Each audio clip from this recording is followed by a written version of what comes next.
So hi everyone, good evening, and thank you for having me here.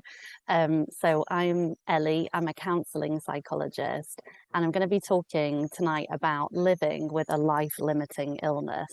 And I'm based at Maggie's in Manchester.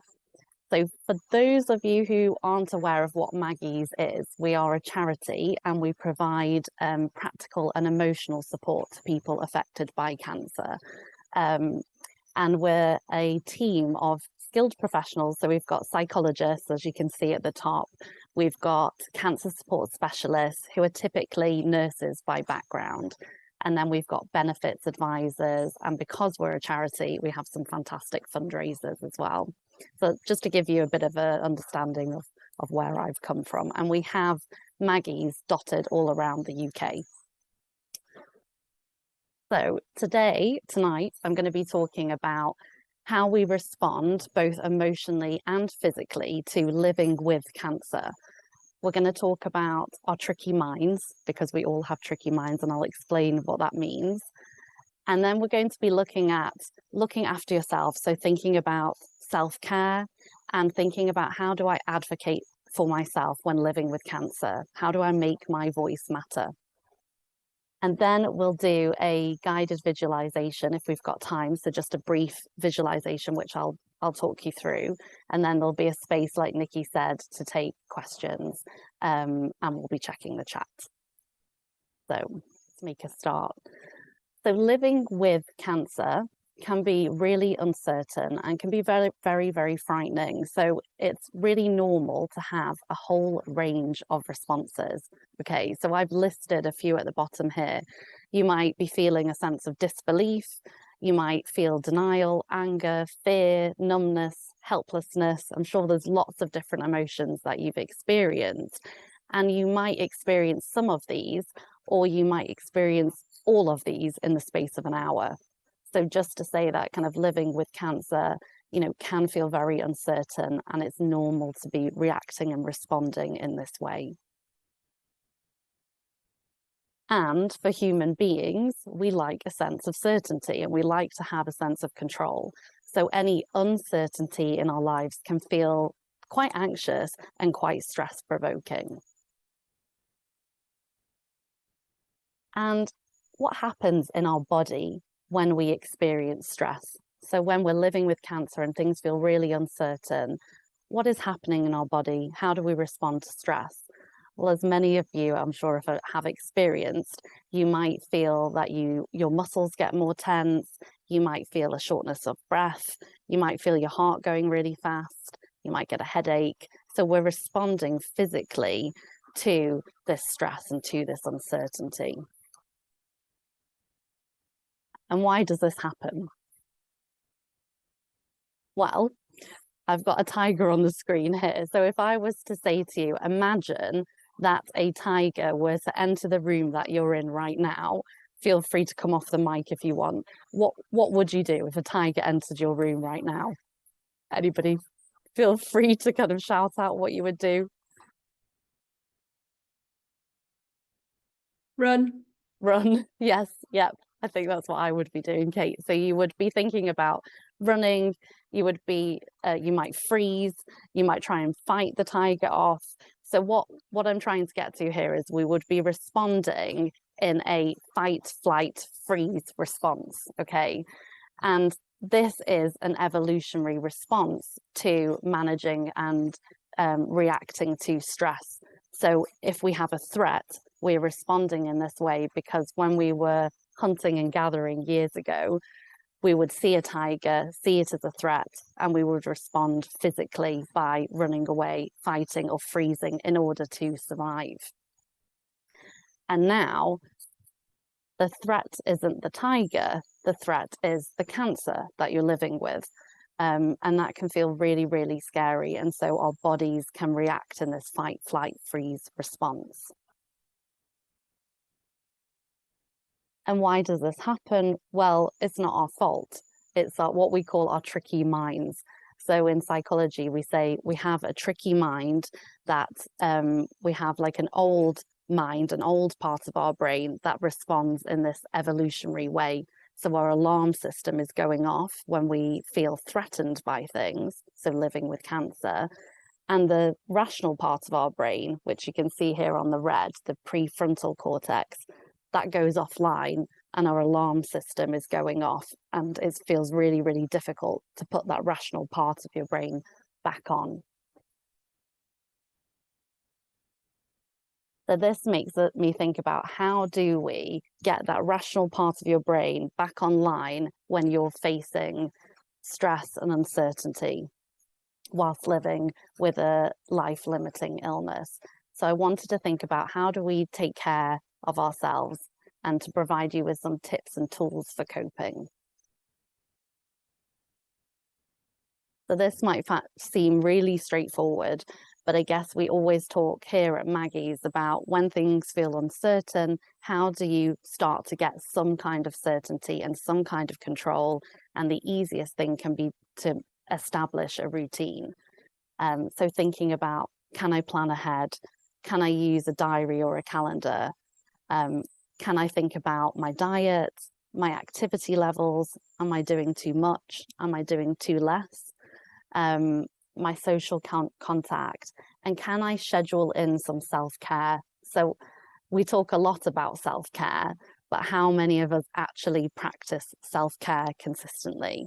I know I don't always do that, and that is something that I have to schedule in order to look after myself. So this can be really helpful. And then thinking about kind of sleep and bedtime routine, because I can imagine that at nighttime, for a lot of us, our thoughts are racing. We might be thinking about the next scan, our next treatment, whatever's going on for us. So can we get into a kind of bedtime routine, which can sound childlike, but can be really helpful? And then the usuals. Can I limit screen time? Can I limit the caffeine I'm taking? And also, when we're stressed and we're living with uncertainty, we sometimes withdraw from the things that are really important to us. So how do I engage with meaningful activity and connect to the things that I enjoy doing typically? So I won't go too much into this, but I guess it's also thinking about, when I'm living with uncertainty and living with a life-limiting illness, I might experience lots of negative thinking. Okay, so I'm sure a lot of you will have heard of something called scanxiety. So thinking about, so we might get the thought, oh, what if my next scan is bad? What if this happens? And we might have a number of what ifs racing in our mind. And then that affects naturally how we feel about ourselves. We might feel fed up, down. We might get a physical response to that. And then we might withdraw from things, stop doing the things that we like. So it has that kind of vicious cycle effect. So we often talk about, can we notice helpful and unhelpful thoughts? So are these what if thoughts, are they helpful for you? Or can I just step back from them and observe? In the right-hand corner, you can see this picture, and it's of a lady who's saying, I can't handle it, okay? And then on the other side, there's a thought that says, there's the thought that I can't handle it, okay? So sometimes we can tell ourselves, I can't do it, I can't cope, but it's just a thought, it's not fact. So if we step away from it and we say, there's the thought that I can't cope, or there's the thought that I can't handle it, it can just diffuse that level of stress that some of your thoughts can give you. It can also be helpful to write down your thoughts. I don't know if any of you do any kind of journaling, but sometimes when we have lots of thoughts racing in our heads at night, it can just be helpful to write some of those down on a piece of paper so that we can get them out. Challenge the thinking if you can do that. So thinking about what is the evidence. And then we talk about it again, self-compassion. How would I respond to a really good friend that was worrying in this situation? What would you say to them? And can you apply it to yourself? So these are just some tips about how do I think about the way I'm thinking. And then I think most importantly is, how do I advocate for myself? And how do I have a voice when living with cancer? So I think a lot of people can feel very isolated, very on their own. And they might not reach out for support until you get to a crisis point and then think, oh my goodness, I need some support. But actually, can you start to reach out a little bit earlier, whether that's within this organisation, within Maggie's, with your clinical nurse specialist, your medical team, whoever it is, get that support that you need.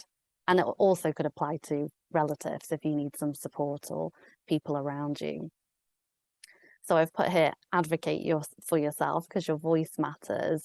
I think sometimes it can be easy to comply. So when you are feeling like something isn't quite right in your body, you might just go along with what the doctor says or go along with the medical team. But actually, if something doesn't feel right, can you get that checked out? Can you advocate for yourself, look after yourself?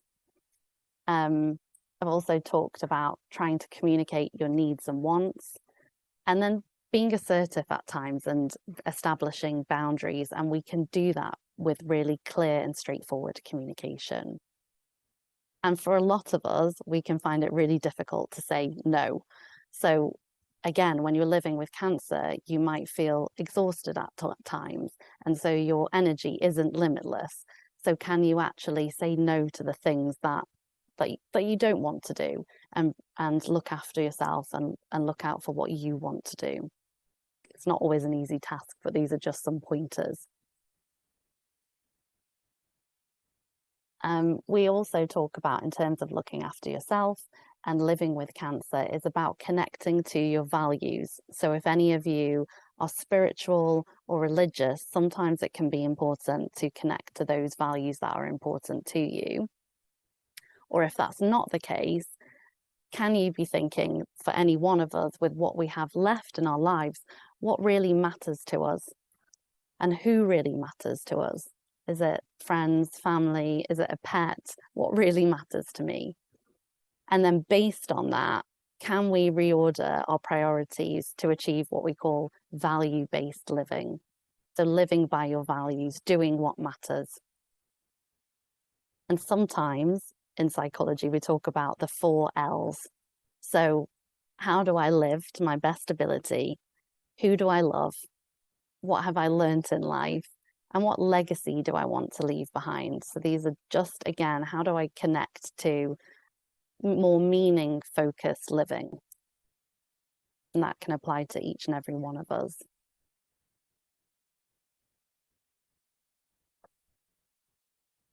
Another thing that we often talk in terms of looking after ourselves is present moment focus. So how many of us here tonight are often thinking about the future? What if this happens? Or what will happen next week on this day? Or what happened in the past? How many of us are truly present in this moment? So we often talk about, in this moment, what are you noticing? Where is your attention? And you can see here on this picture, we talk about one way to be present is kind of mindfulness. And you can see here, is your mind full? Is your mind cluttered, full of different things going on in your head? Or are you mindful, like being in the present moment? So a lot of the time, most of us have that cluttered mind. So often at Maggie's, when we see people for maybe an individual session, people can come in who are living with cancer in a very heightened state, upset, distressed. They might be feeling really anxious. And we will say to them, okay, can you tell me 5 things that you can see in this room? Can you tell me 4 things that you can touch? Can you tell me 3 things that you can hear? Can you tell me 2 things that you can smell? And 1 thing that you can taste? By the time they've gone through all of that, their distress or their anxiety has decreased. So connecting to your 5 senses to be in the present moment can be really helpful. And some of you might be already doing that, but it's just another thing to think about. So I wondered if we have time and people feel able, this is an invitation, you don't have to do this if you don't want to, but I was thinking about doing something that we typically do with people, which is a guided visualization. So if people feel able to do this, I'm just going to invite you for the next few moments to close your eyes or to lower your gaze, whatever feels comfortable, and to just place both feet on the floor. And just get comfortable in your seat, noticing your feet grounded on the floor. Notice the seat supporting you. Notice your breath, your inhale and your exhale. Don't try to change it, just notice. And for the next few moments, I want you to imagine a place where you feel calm, peaceful, and safe.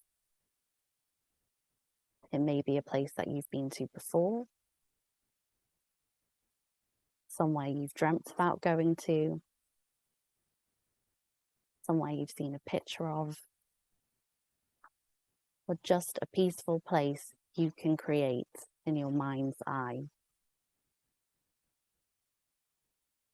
And once you've got it, I want you to look around in that place. Notice the colours and shapes there. What else can you notice in this peaceful place? Notice the sounds that are around you, or perhaps the silence, sounds far away, and those nearer to you. Think about any smells you can notice there.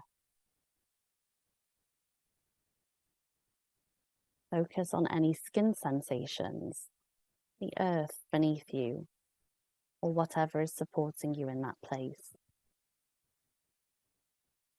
Think about the temperature, any movement of air, anything else you can touch.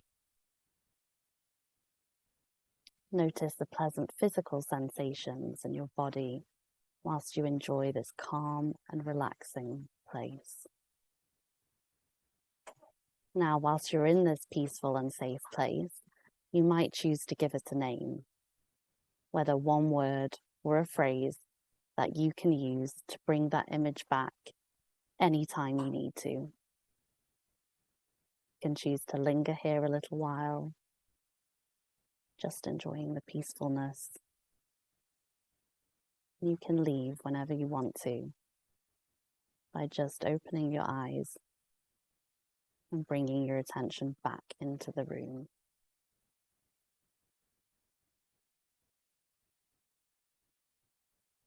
Okay, so we're back. So hopefully some of you managed to get some sort of peaceful place, and that can just be useful that when you're feeling anxious or uncertain, you just use that as your peaceful place to go to. That's just one thing that you can do. So I've put this quote up here. So you can't stop the waves, but you can learn to surf. So we can't stop how difficult and how uncertain it can feel whilst living with cancer, but we can learn ways to try and cope and try to manage it and make life as meaningful as we can.